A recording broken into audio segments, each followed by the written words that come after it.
Praise the Lord. പ്രിയമുള്ളവരെ, ദൈവം എല്ലാവരെയും അനുഗ്രഹിക്കട്ടെ.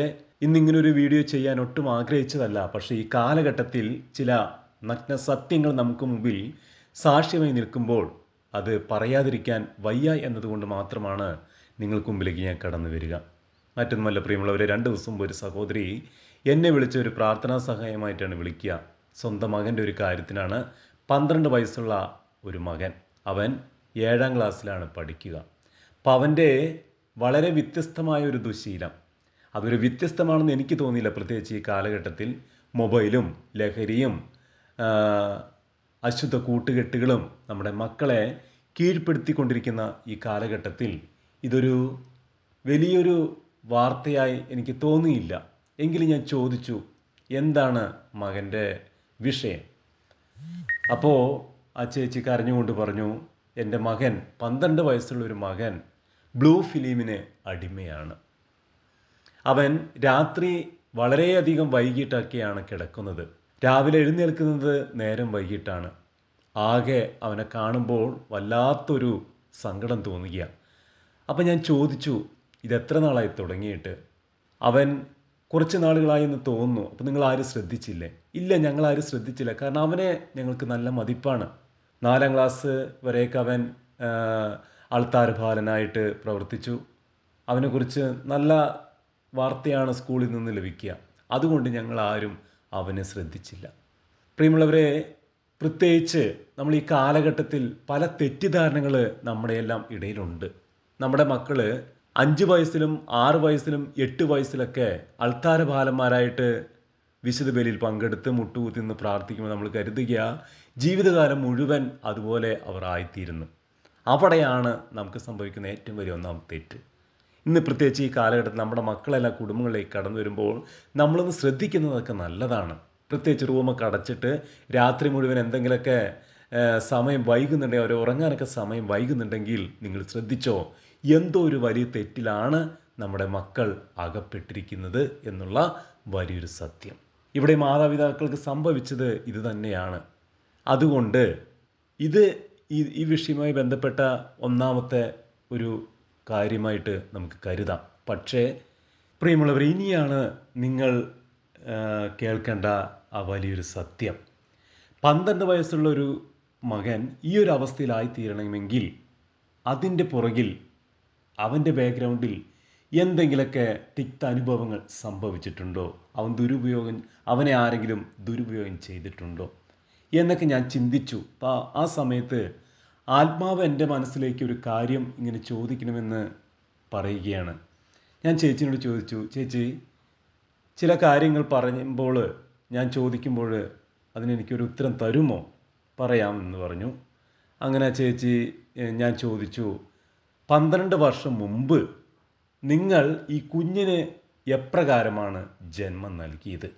ഞാൻ പറഞ്ഞതിനർത്ഥം, അതായത് ഇവൻ്റെ പിതാവിനെങ്ങാനും ഇതുമാതിരിയുള്ളൊരു നെഗറ്റീവ് സ്വാധീനം ഉണ്ടായിരുന്നു, ഇങ്ങനെ ഒരു ദുശീലത്തിന് അടിമയായിരുന്നോ നിങ്ങളുടെ ഭർത്താവിന്? അതൊന്ന് ആ ഒരു കാര്യം നിങ്ങൾക്ക് മാത്രമേ അറിയുള്ളൂ. കാരണം നിങ്ങൾ തമ്മിലാണ് ഒരുമിച്ച് കഴിയുക, കുടുംബത്തിലായിരിക്കുക. അപ്പോഴാണ് ആ ചേച്ചി പറഞ്ഞത്, ഉവ്വ് ചേട്ടാ, എൻ്റെ ഭർത്താവിനും ഇതേ ഒരു ദുശീലം ഉണ്ട്. മറ്റൊന്നുമല്ല, നിങ്ങൾ ഈ കുഞ്ഞിന് ജന്മം നൽകിയത് എപ്രകാരമാണ്? അപ്പോഴാണ് ആ ചേച്ചി പറയുക, സത്യമാണ്, വിവാഹം കഴിഞ്ഞ ആദ്യ നാളുകളിൽ ഒരു കുഞ്ഞിനെ ഞങ്ങൾ ആഗ്രഹിച്ചു.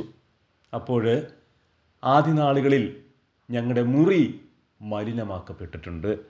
റൂമിനുള്ളിൽ വലിയൊരു TV എല്ലാം വാങ്ങി വെച്ച് ബ്ലൂ ഫിലിം കണ്ടുകൊണ്ടാണ് ഈ സഹോദരൻ ഈ കുഞ്ഞിന് ജന്മം നൽകിയത്.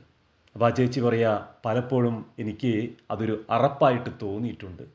പക്ഷേ എൻ്റെ അവസ്ഥ അങ്ങനെ ആയതുകൊണ്ട് എനിക്ക് മറ്റൊരു വഴിയില്ലായിരുന്നു. ഇത് നിരന്തരമായിട്ട് ഇങ്ങനൊരു ശീലം എൻ്റെ ഭർത്താവിന് ഉണ്ടായിരുന്നു. എൻ്റെ പ്രിയമുള്ളവരെ, നമ്മൾ ചിന്തിക്കുന്നത് പോലെയല്ല ഇന്നത്തെ കാര്യങ്ങൾ. തിരുവചനത്തിൻ്റെ അടിസ്ഥാനത്തിൽ ആ സമയം ഞാൻ ചിന്തിച്ചു നോക്കി. ഇപ്രകാരമാണ് തിരുവചനം പറയുക. ഹെബ്രായർക്ക് എഴുതിയ ലേഖനം 13-ാം അധ്യായം 4-ാം തിരുവചനത്തിൽ പറയുന്നു, എല്ലാവരുടെ ഇടയിലും വിവാഹം മാന്യമായി കരുതപ്പെടട്ടെ, മണവറ മലിനമാകാതിരിക്കട്ടെ. ദൈവത്തിൻ്റെ വചനം വ്യക്തമായി പറയുകയാണ്, മണവറ മലിനമാകാതിരിക്കട്ടെ. ഇതാണ് ഈ കൊച്ചു കുഞ്ഞിൻ്റെ, ഈ 12 വയസ്സുള്ള മകൻ്റെ ജീവിതത്തിൽ സംഭവിച്ച ഏറ്റവും വലിയ നെഗറ്റീവ് ഇമ്പാക്റ്റ്. ആ കുഞ്ഞിന് ജന്മം നൽകിയത് ഏതവസ്ഥയിലായിരുന്നു? അതേ ജീനാണ്, അപ്പൻ്റെ അതേ ജീനാണ് ആ മകനിലേക്ക് ആ രക്തം കടന്നു വന്നത്. അങ്ങനെയാണെങ്കിൽ പ്രിയമുള്ളവരെ, ഈ മകൻ്റെ അവസ്ഥ അവൻ്റെ സ്വഭാവത്തിൽ, അവൻ്റെ വളർച്ചയിൽ ഇതെല്ലാം സ്വാധീനിക്കുമെന്നുള്ള കാര്യത്തിന് ഏറ്റവും വലിയ തെളിവാണ് ഈ ചേച്ചി പറഞ്ഞ സത്യങ്ങൾ. ഇത് മാത്രമല്ല, വീണ്ടും ഇതാ റോമാക്കാർക്ക് എഴുതിയ ലേഖനം 11-ാം അധ്യായം 16-ാം തിരുവചനത്തിൽ ഇപ്രകാരം പറയുന്നു: വേര് പരിശുദ്ധമെങ്കിൽ ശാഖകളും അങ്ങനെ തന്നെ. വേര് പരിശുദ്ധമെങ്കിൽ ശാഖകളും അങ്ങനെ തന്നെ. ഇതിലും വലിയൊരു തെളിവ് എന്ത് വേണം പ്രിയമുള്ളവരെ? അതുകൊണ്ടാണ് പറയുന്നത്, പരിശുദ്ധിയോടെ ഒരു കുഞ്ഞിന് നിങ്ങൾ ജന്മം നൽകാൻ ആഗ്രഹിക്കുന്നുണ്ടെങ്കിൽ പ്രാർത്ഥിച്ച് അതിനേതായിട്ടുള്ള തയ്യാറെടുപ്പുകളെല്ലാം എടുത്ത് വേണം ഒരു കുഞ്ഞിന് ജന്മം നൽകാൻ.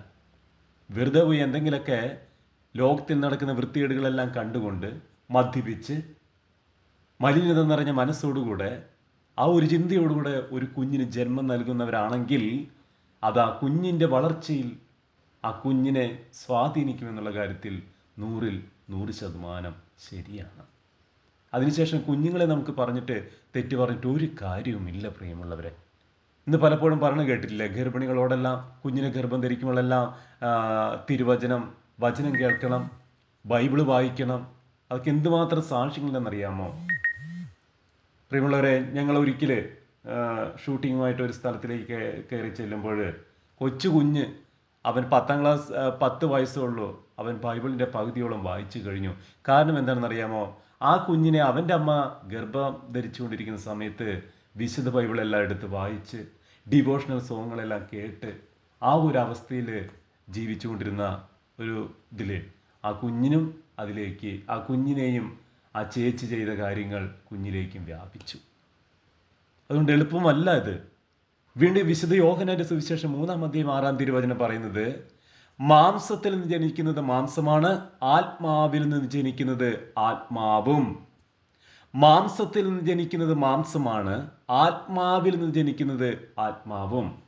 ഈ ലോകത്തെ കണ്ടുകൊണ്ടാണ്, ലോകത്തിൻ്റെ സൃഷ്ടിയിൽ ഈ ലോകത്തിൻ്റെ ജഡികമോഹങ്ങൾ വ്യാപരിച്ചുകൊണ്ടാണ് നീ ഒരു കുഞ്ഞിന് ജനിക്കുന്നതെങ്കിൽ നിന്റെ ശരീരത്തിൽ നിന്ന് ജനിക്കുന്നത്, മാംസത്തിൽ നിന്ന് ജനിക്കുന്നത് കുഞ്ഞും മാംസമായിരിക്കും.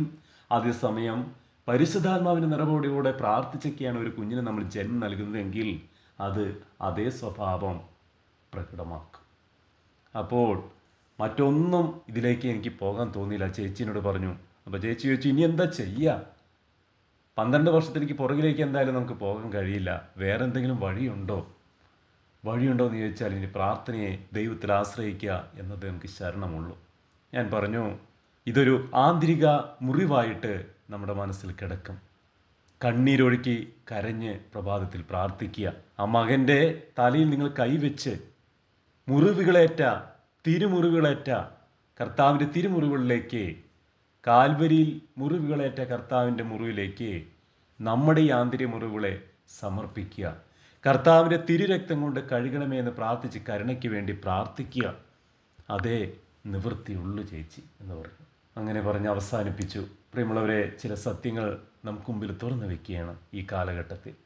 ഒന്നാമതായിട്ട്, ഇന്ന് ലോകത്തിൻ്റെ മേഖല വ്യാപരിക്കുന്ന ഒരവസ്ഥയിലാണെങ്കിൽ അങ്ങനെ ഒരു അവസ്ഥയിൽ കുഞ്ഞിന് ജന്മം നൽകുമ്പോൾ അത് നമ്മുടെ മക്കളെ സ്വാധീനിക്കും, അവൻ്റെ വളർച്ചയിലേക്കും അത് കടന്നു വരും. അതുകൊണ്ട് അങ്ങനെയൊക്കെയുള്ള വല്ല മക്കളുണ്ടെങ്കിൽ നിങ്ങൾ പുറകിലേക്കൊന്ന് ഫ്ലാഷ് ബാക്കായിട്ട് പോകുന്നത് നല്ലതാണ്.